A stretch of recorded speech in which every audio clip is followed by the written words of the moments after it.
Hello everyone, welcome to session 3 of LTEC 620 Visual Design. This week we have so much to cover, I've decided to divide everything up into 2 videos. So consider this the first video for session 3. In this video, we're going to touch upon some of the work we've already done in the first 2 weeks of the course. The goal of this approach is to help us align on what we've covered so far and to prepare us for the 4 remaining sessions of the class. In particular, in this video, we're going to discuss upcoming office hours. We're going to walk through the Session 1 survey results. We'll review 2 critical reflection assignments, and then we'll end by introducing the LTEC 620 graphic design rubric. So, first things first, I want to let you all know that office hours are required this week. That means that everyone in the class will meet with me for about 20 minutes. The goal of having required office hours is to get to know each other a little bit, to humanize the asynchronous learning experience. Now I know everyone is busy, so I've posted lots and lots of different time slots across 4 different days. There's times in the morning, in the evening, and on the weekend. So you should be able to find one 20-minute time slot that works with your busy schedule. To sign up, just follow the link to the office hour sign-up sheet shown here, and find a time that will work with your schedule. If the available times absolutely don't work for you, let me know right away and we'll make alternative arrangements. Now, whenever possible, I'd like you to sign up in pairs. This helps Faye and I as it reduces the number of meetings we have to have. You don't have to prearrange signing up with someone, just put your name down next to someone if they're already signed up.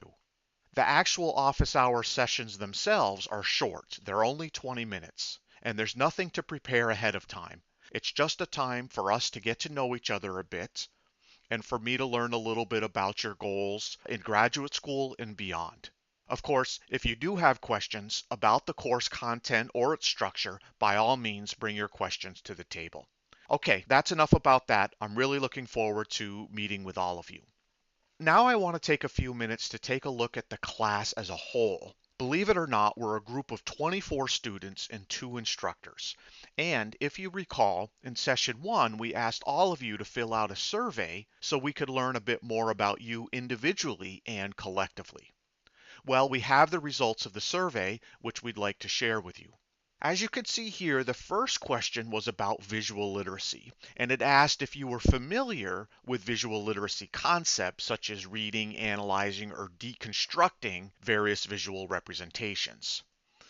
As you can see here, the results are pretty split, and about 75% of the class said that you're not familiar or you were neutral in terms of being familiar with visual literacy concepts. Now, when we asked about the theoretical aspects of graphic design, a lot of you, over 70% of you, said you're not familiar with the theoretical aspects of graphic design.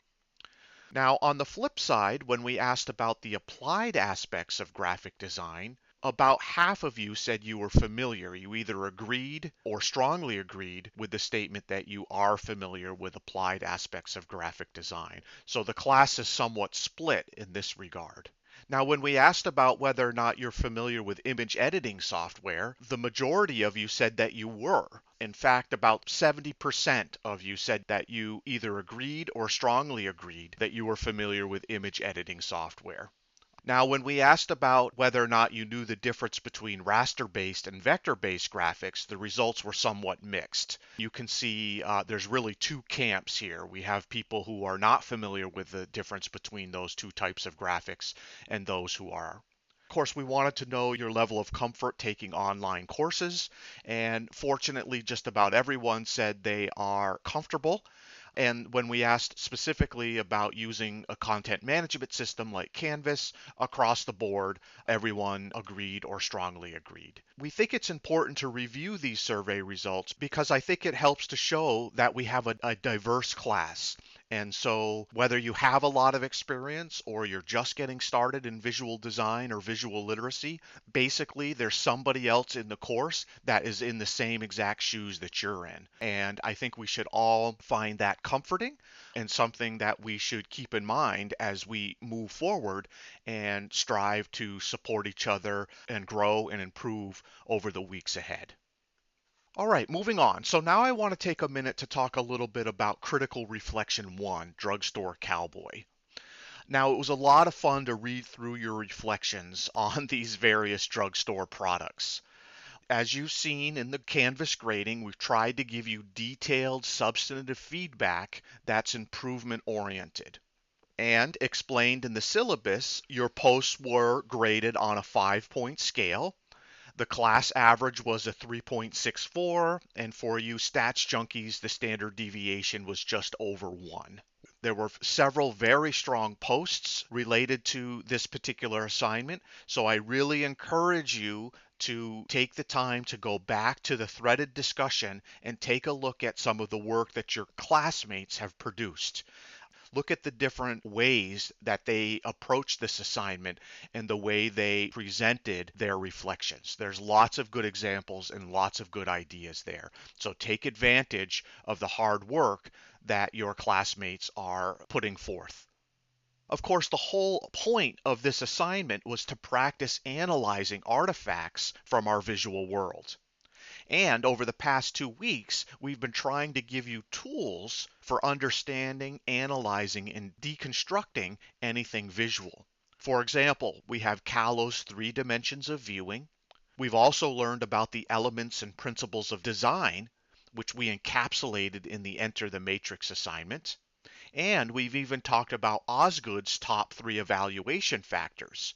Evaluation, is it good or bad? Potency, is it strong or weak? And activity, is it passive or aggressive?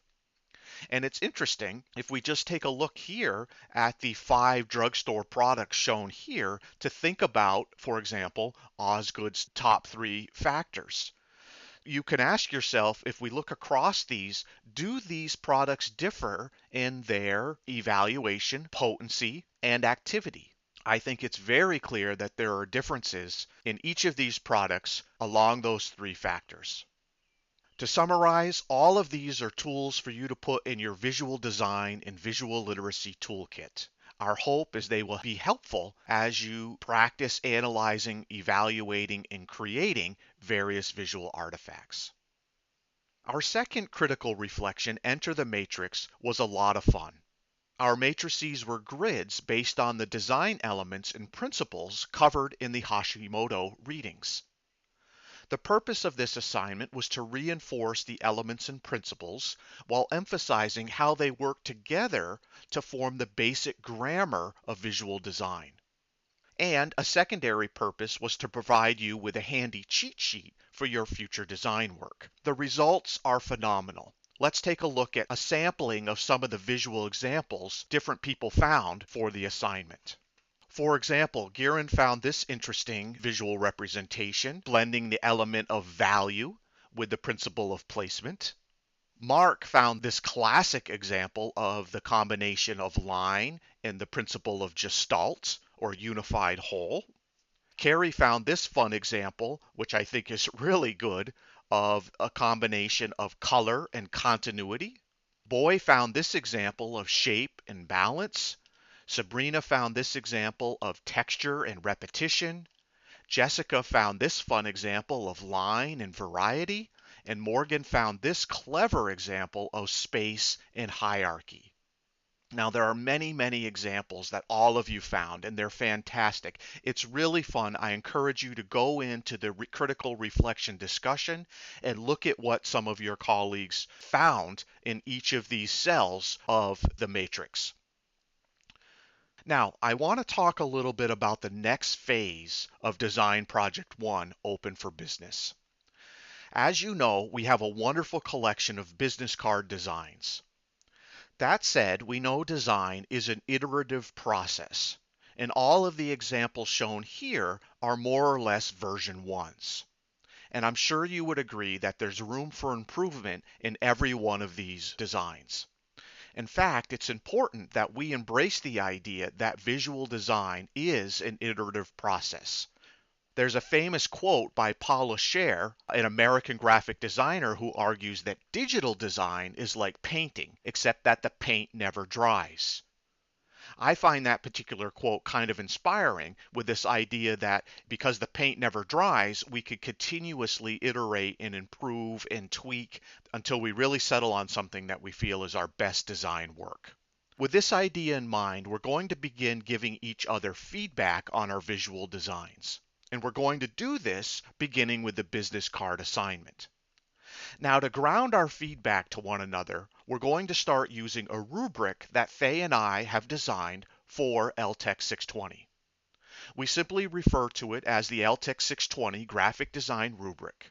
Now, some of you may have already seen this as it's linked in the syllabus, but let's take a closer look at it together now.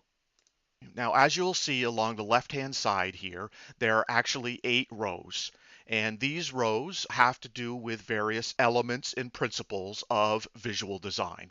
So you can see we have things like clarity, contrast, repetition, alignment, proximity, color, typography, and craftsmanship. And along the x-axis, or the columns, you can see we have 4 levels. Level 1, Level 2, Level 3, Level 4. Level 1 being unacceptable, and Level 4 being really outstanding or exemplary work. And of course, in each of the cells, we can go through line by line, and there are verbal descriptions of how each criterion can be described at each one of these levels. So for example, if we take a look at clarity of message, a level 1 clarity of message could be described as that the message is absent, contradictory, or confusing. On the other hand, a level 4 clarity of message means that the message is clear and compelling. Let's take a look at the principle of contrast. A level 1 description of the principle of contrast reads that a lack of contrast and or white space could be improved or dramatically weakens the work overall. On the other end of the spectrum, a level 4 implementation of the principle of contrast would be described as using light and dark elements to create depth and subtlety, and white space is used strategically. And of course, we can go through all of these, and let's focus here on typography, which is the topic of session 3. A level 1 or an unacceptable level of typography would be that font choices and or effects create distractions and weaken the work in dramatic ways, whereas a level 4 could be described as the fonts and effects help to create a strong verbal visual connection within the work, and all font sizes are appropriate. And finally, I want to end on the criterion of craftsmanship. Now, this is something we haven't talked about, but we think is important. Level 1 craftsmanship suggests that there are imperfections in the work, and that those imperfections are noticeable and distracting, and they take away from the overall effectiveness of the design. Now, on the flip side, if we look at Level 4 craftsmanship can be described as work that has no evident imperfections, and the work as a whole is clean and neat. And that's something we really want to be striving for in our graphic design submissions. Now that we have a little bit of an understanding of this graphic design rubric, one of your assignments for session 3 is to complete a survey based on that graphic design rubric. Using this graphic design rubric, we've given you a number of multiple choice questions in which you're simply going to take a look at a classmate's design, and you are going to give feedback by answering whether the extent you agree or disagree with statements such as number 1 here, that the current design's message is clear and compelling. And of course, that particular item on the survey corresponds 1-to-1 with the criterion on the graphic design rubric of clarity of message. And of course, there's an item on the survey for each one of the graphic design rubric criteria. All of the details are on Canvas, so that's all you need for now. Okay, everyone, that's all we wanted to cover for the first part of session 3. We hope this was helpful in reviewing where we are and setting us up to be successful for the rest of the semester. Of course, let us know if you have any questions, and as soon as possible, please get in there and sign up for office hours. Thanks, and have a great day.